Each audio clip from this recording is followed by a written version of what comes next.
won't experience it till they croak. They've given birth to it. Their source became it, but they're holding themselves vibrationally apart from it because they're still doing too much of the step one work, knowing what I don't want work. But when you really get the fullness of that which is you, then you can begin reveling in your moments. It's fun interacting with you because you, even as individuals, are at various stages of allowing and resisting. In other words, sometimes you're in a moment where you are really allowing the fullness of who you are, and sometimes you're not. And we want you to understand that it doesn't matter whether you are or are not completely allowing the fullness of who you are in any moment, because there's always another moment in which you can do that. We want you to remember that the source within you is always focused upon the solution. Always focused upon the solution. So anytime you're asking the question again or focused upon the problem again, you are separating yourself to some degree from the solution that is already solutioned. In other words, it's already done. There will be a lot of new words today. Write them all down. After all, this is the leading edge. That old dictionary, past tense.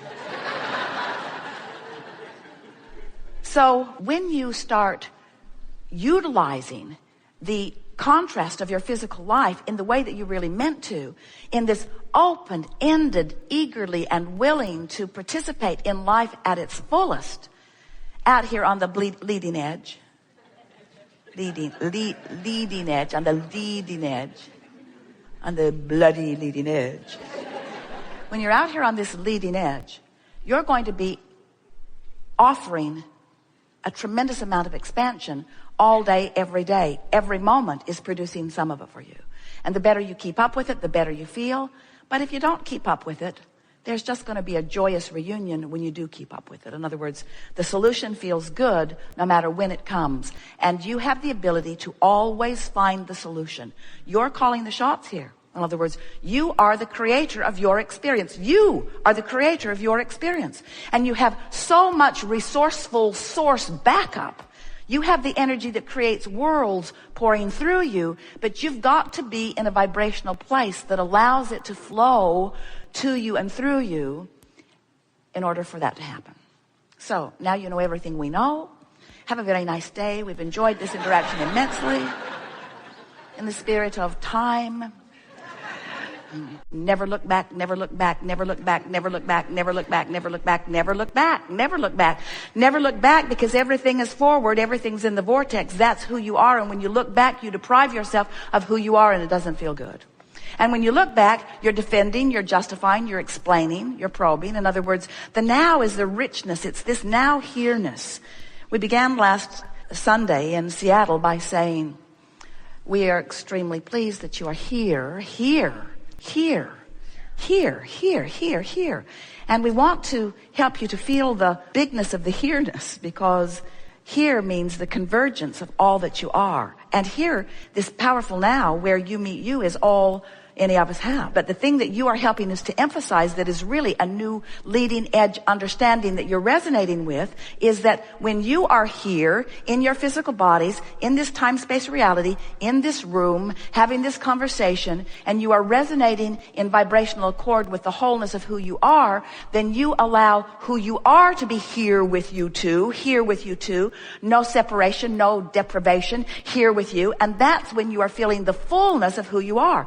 That's the way life is supposed to feel. You're supposed to feel really, really, really brilliant. You are. You're supposed to feel really, really, really adored. That's who you are. You're supposed to feel appreciation for each and everything that you focus upon. And when you look out into a diverse world, there's plenty that you can find not to appreciate on. Don't look too long there. Because when you look too long there, it sucks you out of the vortex, or really the vortex can't hold you when you do that. When you have that nagging discomfort, you've just got to know, especially in the context of what we were just saying, that what that means is you have, by virtue of what you're focused upon, activated a vibration that is in disagreement with the source within you. So we want to say to you that every time for the rest of your life that you focus upon something that you don't want, And there are few things that you don't want more than you don't want that. When something really, really matters to you and you focus upon the opposite of it, you're going to feel far more than a nagging feeling. You know what that nagging is? It's us saying, you're not letting us in. In other words, it's us nagging you.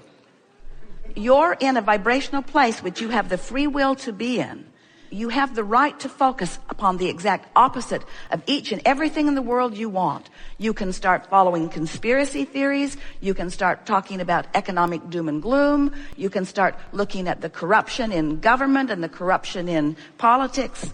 It's not really exactly the same thing. And sort of, kind of, but not really. Close, and the corruption in medicine and the corruption in religion and the corruption in religion and the corruption in religion, the corruption in religion. You can focus upon any of those things, and you have the free will to do it, and the focus to do it, and the brilliance to do it, and the background to do it, and plenty of other people that will love to do it with you. But every single time you do that, you're going to mess up your relationship with your source, because your source won't go there. And what's really interesting is, as life has been moving, your life, and you've been worried and therefore asking, and worried and therefore asking, who your inner being is and what your inner being knows about this specific subject is really, really, really evolved.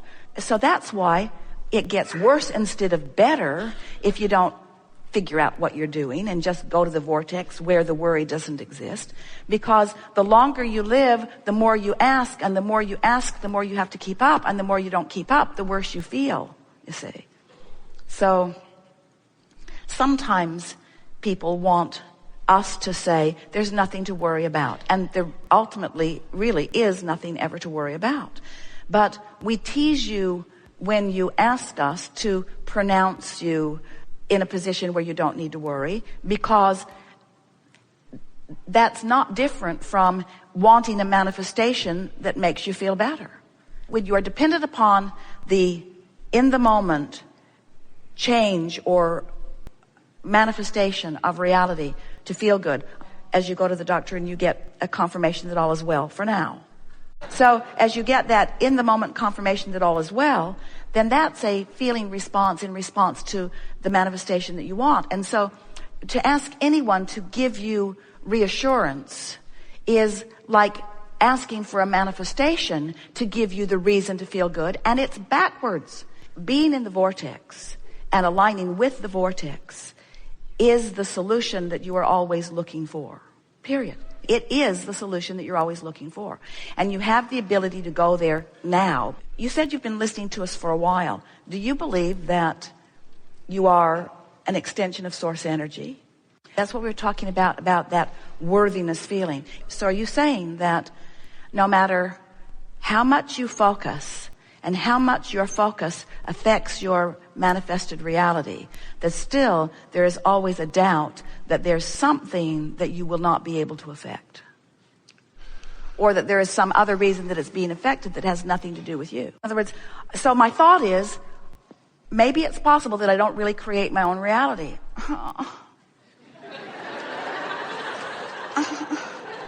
Maybe it's possible that I have no control whatsoever, and that someone else is calling the shots, and that bad things are just going to keep happening to me, and that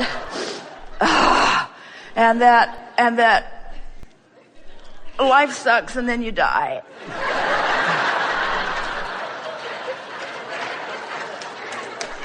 And we say, you're having clues. You're having clues. That discomfort that you're feeling is the source within you saying, it isn't that way, it isn't that way, it isn't that way, it isn't this way.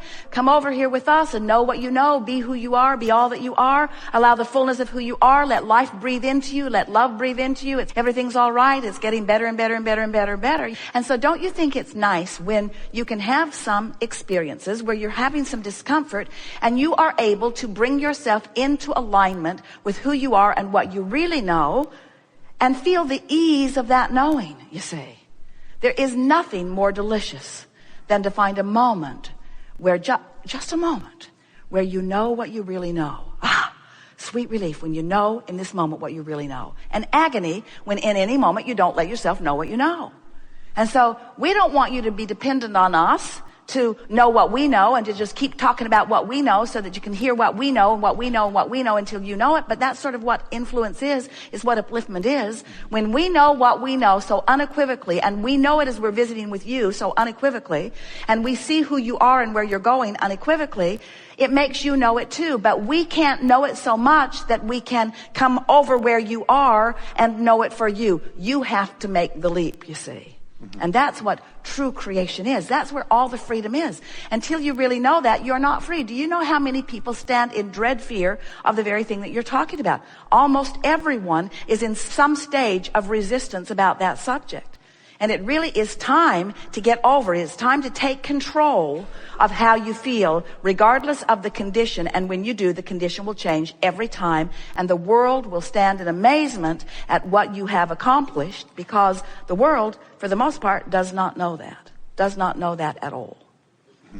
There is a new physician that Jerry and Esther met recently, who came out to the house and visited, because Jerry and Esther are moving back out to Del Mar, and so the doctors who have been playing with him are going to be different now. And so one of these lovely men came and visited with them as they were getting ready to make their transition back to California.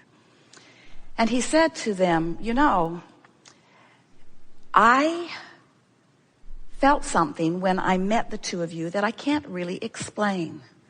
He said there was an energy. He is a man from India, so he sort of gets that sort of thing. He said, there is an energy about the two of you, and there was upheaval in my life experience. In fact, the day after he met them, he stopped doing what he was doing temporarily, left the facility where he was practicing and went somewhere else, went nowhere else temporarily. And he said, and so I got on your website, and I began reading, and I ordered your books, and I want you to know that I think I knew this, but I didn't really know this. He said, I'm going to start integrating this into my work. And Esther looked at Jerry and said, are we really wondering what this is about when we hear things like that? Because for years, Jerry's been asking the question that you're asking, a very pointed and powerful question. Why aren't they looking for causes?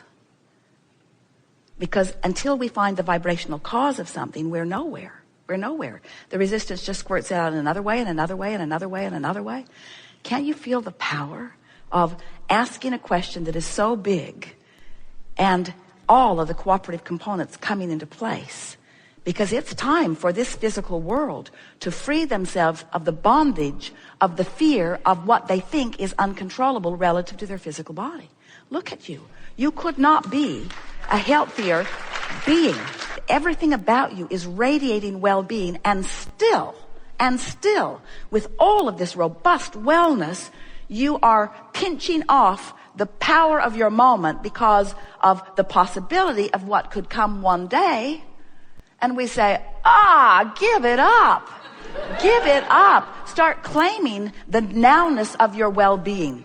Claim the well-being of your nowness. Claim the alignment with who you are. And we so want to convince you, and of course we can't, because it's a thing that you have to find your own convincing about. We just know it, and we know it so much that you can find your knowing if you care about how you feel.